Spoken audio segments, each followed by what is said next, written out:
I'm going to break down how I teach a combination. I'm going to show you quite a complex combination with this. But before I go into the basics of this, let me go and show you the whole combination all together. So right here, boxing stance, you're going to throw a jab, cross, slide right, cross, uppercut, slide left, hook, cross. So right like that.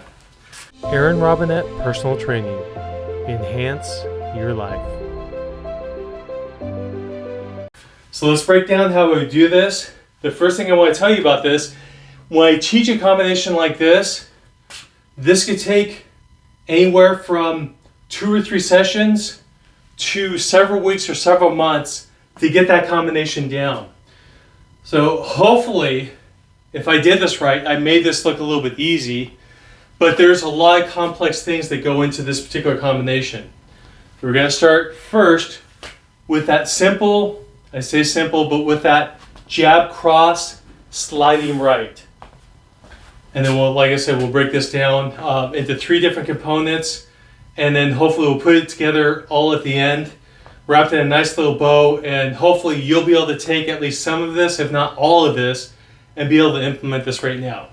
So right here, make sure the guard's up. You're going to throw a jab, cross, shift your weight under your front foot. You should be doing that anyway. So jab from here, back foot, shift to the front foot, about 60% of your weight, and then you're simply going to slide this way. When you slide, I don't want this to be foot out, dragging yourself. What you're actually doing by shifting your weight 60% is you're getting yourself in a good position to push off with your left foot. So jab, cross, shift here, push, right there. So that's what I'd be breaking down.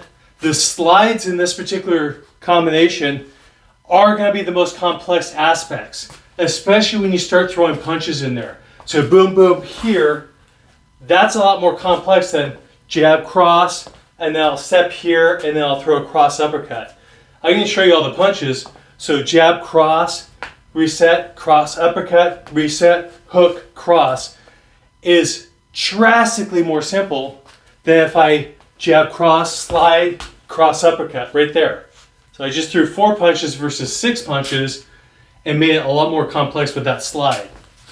So again, go back to that. Let's get that slide down. We're just doing jab, cross, and the slide. Jab, cross, here, push with the left foot.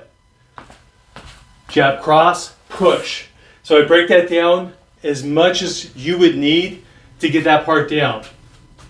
So we shelve that, and we come over. Now we're going to throw the next 2-punch combination. And this is a little bit more complex, so I just work on the punches first. So we're going to go cross, and then lead uppercut. And in this particular case, I typically teach a lead uppercut where you're dropping and coming here.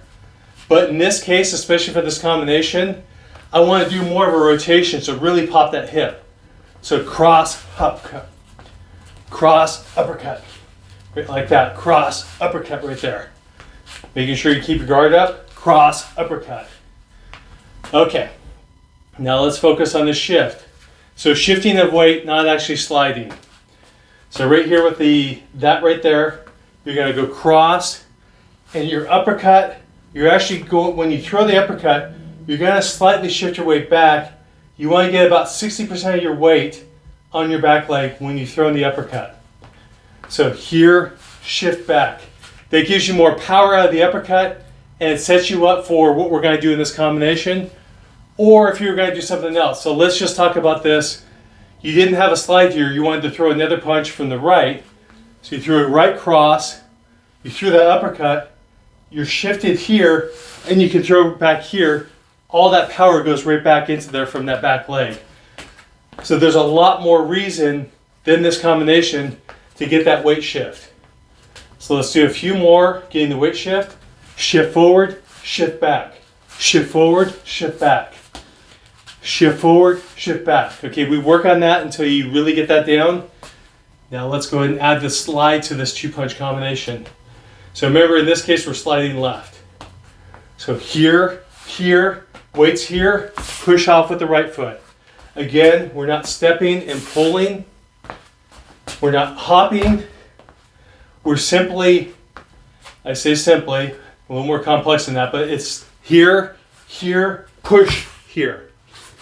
So what's happening here is as I'm pushing here, I'm lifting my left foot up, and that seems to feel like a hop, but there is no hop. So you want to really get that down. Here, here, here. Slow this down as much as you need to. Only pick up the pace when you really feel like you have the components together. You really feel like you're pushing off with your right foot. Then you can slowly pick up the pace, like I said. So cross, uppercut, slide. Let's do one more. Cross, uppercut, slide. Now let's add the last 2-punch combination. So this one, usually throwing a hook first is a little bit off, but with this combination, I think it really works when you when you slide to the left, really puts you in a good position to get that hook in. So right here, we're just doing the hook and the cross. So from here, you've just slid left.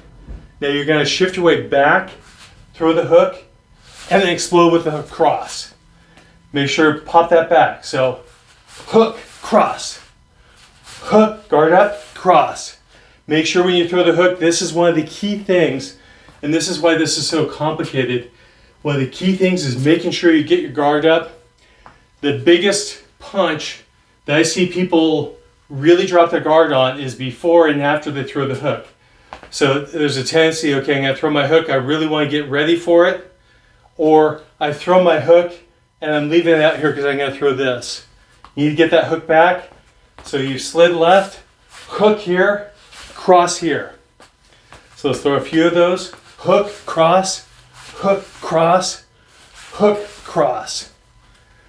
Okay, for the purposes of this video, I'm going to speed this up, show this whole thing together again. Like I said, we may never get out of the first session if you're a little more intermediate or advanced past throwing that jab cross slide. Now this is not to say we work a full session just on this. I work that component for 5-10 minutes and we go off and we do some other things, work on some other combinations, and we'd be building 2, 3, 4, 5 different complex combinations all together at different times. And it's really good for the mind. So if your mind gets overloaded on one thing, it allows that space between one session to the next session. Your mind subconsciously can work on that, and when you come back, it's suddenly jab, cross, pop. Oh, I really feel that now. Now I'm ready to throw that cross next. So that's the reason why I break that down that way. But let's put this whole thing together again. So it's going to be jab, cross, slide, cross, uppercut, slide, hook, cross. And I would have you, when you get to that stage, make sure we have all the intricacies, the weight shifts, the guards up, and then really start honing in on that and throwing that to the point where it's not 6 punches with 2 slides, it's this combination. And this combination suddenly is like, oh, it's second nature. That's how I put together a combination. I used a really complex one to show this. So a lot of my combinations early on, if you're just starting out, are a lot more simple, and they build as you get more confidence and feel much better. So if you have any interest or even any curiosity of whether boxing fitness, if you have any curiosity on boxing fitness, this is what I want you to do right now. Sign up for a complimentary consultation with me. Let's have a discussion and let's find out, with all your goals and everything you're trying to accomplish, if boxing fitness is right for you.